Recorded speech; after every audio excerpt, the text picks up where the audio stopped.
Hey, what's up, everybody? Video 44 coming at you in another video. All right, so I'm trying to make some sense of the rumor that I'm hearing. Jake Fisher reported um, via one of the publications that I often follow that the Atlanta Hawks are interested in acquiring Dejounte Murray. The framework would revolve around John Collins' 5-year deal, worth it like I think it was like $23 million or something. I'm not really certain if that makes any sense at all for either team. First of all, taking on John Collins' contract for the Spurs makes zero sense in my mind. When you talking about removing the centerpiece of your team, Dejounte Murray, basically the future of your squad, for John Collins, who I think is a very good scoring um, power forward who can give you 30 points on a good night every night. I mean, he's really an all-star level power forward um, that you would love to bring on if you're the Spurs. Ain't nothing wrong with bringing him on. That's an addition. But I do not at all understand getting rid of Dejounte Murray. It doesn't solve any issues at all whatsoever for the Spurs in terms of your cap, because you have to take on salary in order to make this happen. John Collins' deal is even for more years. That doesn't make any sense. None. And if you're the Hawks, it makes even less sense. Dejounte Murray and Trae Young? What? Don't get me wrong, Dejounte Murray is not a scoring guard, and he is more defensive than Trae Young, so it's a lot of that hot, I call it hot and cold, but yin and yang, I guess is the way to put it. Dejounte's going to facilitate, play defense, slash to the basket, all types of athleticism, length. So if you match them up together, if Dejounte Murray can play some too and doesn't mind playing off ball, he could give the Hawks what Trae Young doesn't provide, while Trae Young's on the floor to provide what he provides. So it's a good balance of defense, scoring, non-defense, pure scoring. Dejounte Murray, to me, seems like he's better with the ball in his hands. I saw from him last year all-star level play, which we all did. That's why he made the all-star team. I've been screaming that they need to get him a running mate. That's what I said. Spurs need to try to do something to get him someone that can help him win right now, because he's ready to. So I don't have the same vision they have for their team, obviously, if they're looking to move on from him, bringing on salary that doesn't even make any sense to bring on. I'm having a hard time understanding what the heck the Spurs are thinking if this is actually true. And I'm having a hard time understanding what the heck the Atlanta Hawks are thinking if this is actually true. Hawks, you don't need a point guard. And if I need to tell you that, that's a big problem. I'm just going to put that out there. Dejounte Murray is a point guard who could probably play some too very well because of his skill set, but you're asking him to dumb down his talent significantly to play with Trae Young. That's not doing Dejounte Murray justice at all. Dejounte Murray is a starting point guard. He should be leading a team that's trying to win something. Period. He should be in San Antonio, and they should be trying to bring to him what he needs. There should be no other thing going on. And I look at his contract, and I like it. 3 years, $12 million a year for Dejounte Murray? I'll sign up for that. If you want to move that, don't move it for John Collins. Because trust you me, you're going to find suitors that will give you better equity for that person. Period. You can get first-round picks for Dejounte Murray. Maybe not multiple ones, but certainly one and some pieces. And if you hold on to him for another year, his value is going up. So anybody giving up on Dejounte Murray in 2022, I feel very sorry for you. Very, very sorry for you. Now, with that being said, John Collins, if I'm the Atlanta Hawks, I'm definitely moving on from John Collins. That was a contract that he earned. We have his bird rights. I like the player. There's nothing wrong with him. He's been to a Eastern Conference Finals. He's been an intricate piece to several good Hawks teams, not just the Trae Young Hawks team, but also the Hawks team that had Al Horford on it and Dennis Schroeder on it. He was a part of that squad too, and he was a damn good piece to it. So I don't think John Collins is the worst contract in the world. 5 years for a guy who's probably 27 years old. Give me 30 points. Who could block some shots. Who could electrify the crowd. A reliable corner three-point specialist. Somebody who could do some things defensively. I'm on board with John Collins. Sign me up for John Collins. I don't even really hate his contract because he's in his prime. So whatever he's going to do for the next 5 years, as long as he's healthy, he's going to play to the level he's supposed to be playing. So I don't have any questions about John Collins. I really don't. I just don't know if I want to bring his salary in if I'm San Antonio. Sending Dejounte Murray out the door. Because if I'm moving Dejounte Murray, here's the idea. I'm thinking like I'm Sacramento. Sacramento has De'Aaron Fox in a contract that's overwhelming. And they also have some players in his position that don't make any money that are going to play damn near as good as him. That's been the issue with Sacramento. They needed to make a decision on Halliburton, Fox, or, of course, Davion Mitchell, who they just picked up, and they chose to keep Davion Mitchell and De'Aaron Fox. I think this situation is similar to that because I look at Josh Primo, I look at Walker. Now, these guys are capable of playing multiple positions, all three of them. And I think Dejounte Murray is the only pure point guard, so it's not quite the same thing. It's not a logjam. But what I'm saying is if you see guards down the pipeline that you're going to have to pay,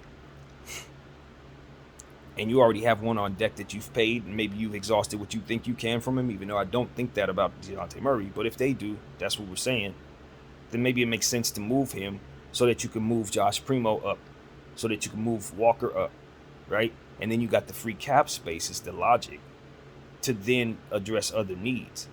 So if they see John Collins as a means of addressing other needs, then I think that appears to be the logic. I just don't share that logic. I don't think John Collins is the answer to the San Antonio Spurs problems in place of Dejounte Murray at all. Not at that price. And to be honest with you, not even just at other prices. I don't think that's a good fit for either team at all as it pertains to the needs that they have versus what it is that they got going on. Should the Hawks look to move John Collins? Yeah, because that contract's no longer good to them. Why? Ironically, same reason. Because they have a bunch of players at that same position who don't make as much money, who are probably going to play just as good. Onyeka Okongwu is on a rookie contract. If he starts the season the way he ended the last one, he's expected to be a starting power forward in this league this year. It's one of the best contracts in the league, honestly. He's going to be a very, very serviceable starting power forward for the Hawks. And they know it, and that's why they need to get rid of John Collins. Same situation went on in Rockets land over there with Christian Wood. Christian Wood's a fantastic player, same situation almost, damn near same thing. But his contract was healthy. Their timeline is that of a young team who could add another player to his position who's, guess what, going to play up to the level that he probably played.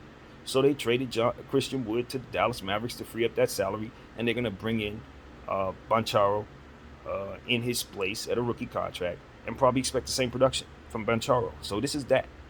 Onyeka Okongwu is the Banchero in this situation. John Collins is the other guy, and they're going to move on from it because it just makes sense. It just makes sense. However, not if you're going to double down on the point guard position if you're the Hawks. The argument I've had for the Hawks this year has been, I hate the fact that they got Sharif Cooper on the back of their bench. Now, hopefully, if they make a trade like this, he should be headed back to San Antonio, as to which cha-ching. And I'm not saying it's cha-ching because you're getting rid of Dejounte Murray, but you're secretly picking up a point guard that you know you can groom to be yet another rookie contract that is going to outplay that role, because Sharif Cooper is definitely going to do that if he's handed the keys to a point guard situation. Now, it's risky because he's not a shooter, he's not a defender. So when you have those two problems, that means development is needed. But his natural ability, like Ben Simmons, is to electrify and make other people better by way of the pass. And if they get him on that team and Dejounte Murray ain't there, that kid's going to break out. Maybe not right away, but you give him the ball and you give him a bunch of people to get the ball too, and that's what he's going to do.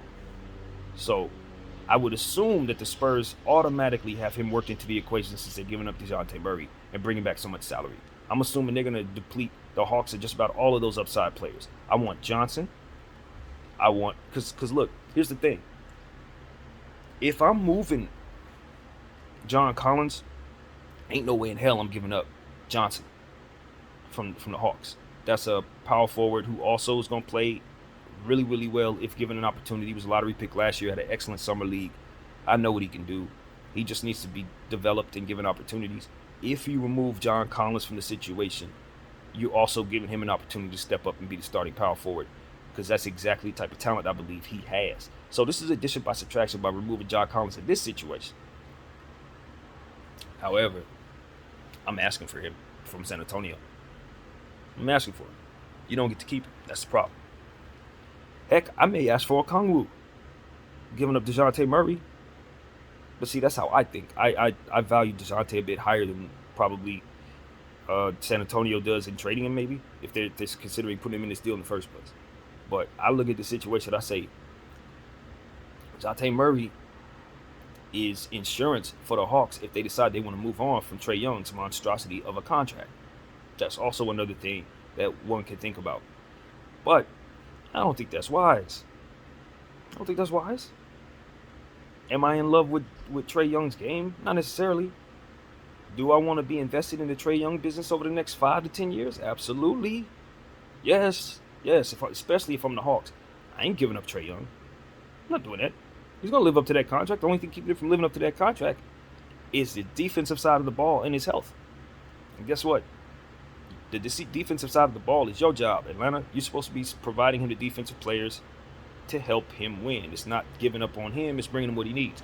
Now, I could argue that's exactly what you're doing by bringing him a running mate like Dejounte Murray who can play defense. But I could also argue you could get a more cheaper version of a defensive running mate for that guy while still bettering your team. So you just got to shuffle around a bit better, do things a little differently, because I think you're going to pull the ball out of one of those 2 point guards' hands, and neither one of them are going to be happy about it.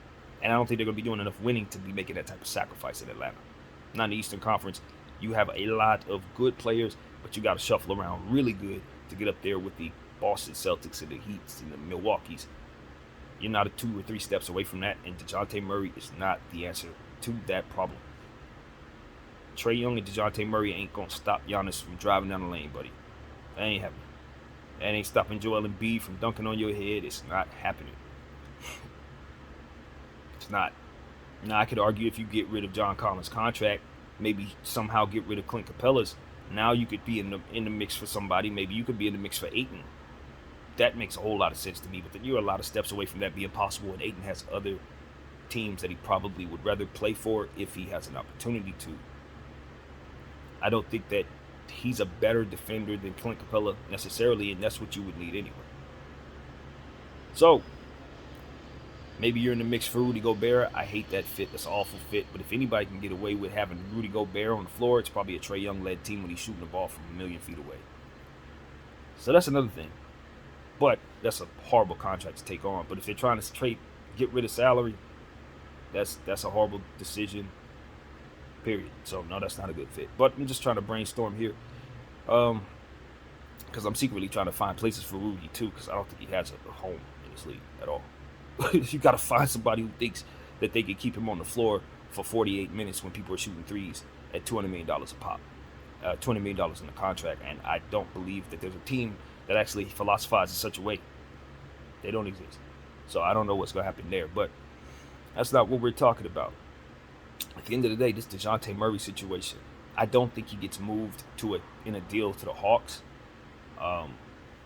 And if the San Antonio Spurs deal him in the wrong deal, I'm pretty certain it's going to be the worst decision they've ever made. And I'm not taking that lightly. I mean it. Because I can't recall the Spurs making too many bad decisions. But trading Dejounte Murray for John Collins in 2022 is a terrible decision. It's horrible. And it's one that should not be made. And it's one that should be questioned. You should look at the person who suggested that and wonder if they should be in the room anymore, if you ask me. I'm just going to be real. I'm of the mindset where when you start thinking about doing stuff like that, you start undoing what the Spurs are about. They have spent the last 25 to 30 years developing and establishing their culture. If you make a move like this, you're abandoning that culture. You're abandoning that culture. I'm just letting you know right now. Ain't no way in hell the Spurs are supposed to be trading a homegrown point guard with defensive upside and slashing ability for John Collins. Ain't hell no. That's not supposed to happen. And I like John's game, but I can point out about 7, 8, 9 John Collinses around the league that could cost you about $70, $80 million less. I'm just keeping it real.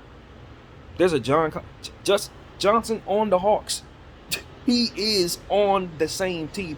I would rather have him right now in his upside than John Collins' contract, just based on the contract itself.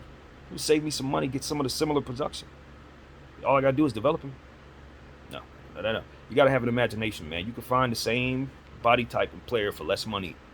And that's what these GMs need to be doing. That's why I make my channel and talk the way that I do, because I want people to have more of imagination in those buildings, in those rooms. You don't have to settle for that. No way. You can get those same 20 and 10 from somebody else. You can go in the G League, find a guy with that same body type, He's not as good, but you can build him up if you give him some minutes, put him in a good system, and you'll have a half of John Collins for a third of the money. That's how you make yourself better. Not acquiring John Collins at top value, 5 more years. That don't make no damn sense for you, San Antonio and Atlanta. Trae Young is a very unique piece, man. He's almost like Ben Simmons, but the opposite.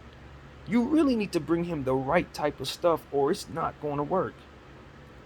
You know what I mean? Like, Ben is a defensive player who passes. If you don't surround him with shooters and help defensive players and guys who can do the things that he doesn't do, you're just setting yourself up for failure. Trae Young is a scoring small guy who's going to do teardrops for the rest of his career. He's going to be able to shoot the 3 ball from 40 feet away from him for the rest of his career. He's going to be able to get 15 assists in certain games just because of his abilities. And that's, he's a superstar. But he is not going to be able to defend at a very solid level. And he's going to take a lot of shots. So you better not put him on the floor with ball handlers and people who need to shoot the ball as well.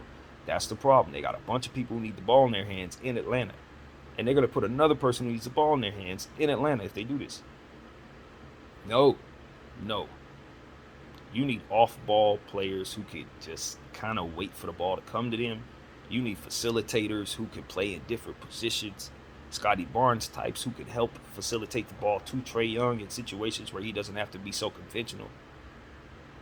Pick and roll type of guys, you know what I'm saying? That kind of thing, who can help be the pick guy and the roller, which John Collins actually is one of the best. I don't know if getting rid of him actually helps that situation. But like, those are the type of players I'm looking for Trae Young to play with. Not necessarily somebody like that who will want the ball in his hands, who is best with the ball in his hands, who does orchestrate himself. Trae Young and his style of play, and then Dejounte was supposed to float around, waiting for the ball to come his way so he can slash from the corner. You're cutting half of what Dejounte does completely out of his game. I hate it. There's nothing good about this unless Trae Young is getting the hell out of there. That's it. Them two should not have to force. They should not be forced to play with one another at all. Not even for the short term. So, down with this. I hope it doesn't happen for either team. There are other ways to improve your squads. Keep searching, GMs. Please keep searching. Everybody, enjoy the draft today at 5 o'clock, 8 o'clock Eastern. And, of course, I'll have videos for you all day long as the news comes in, because we know it's coming in. BDL44, I thank you all for watching.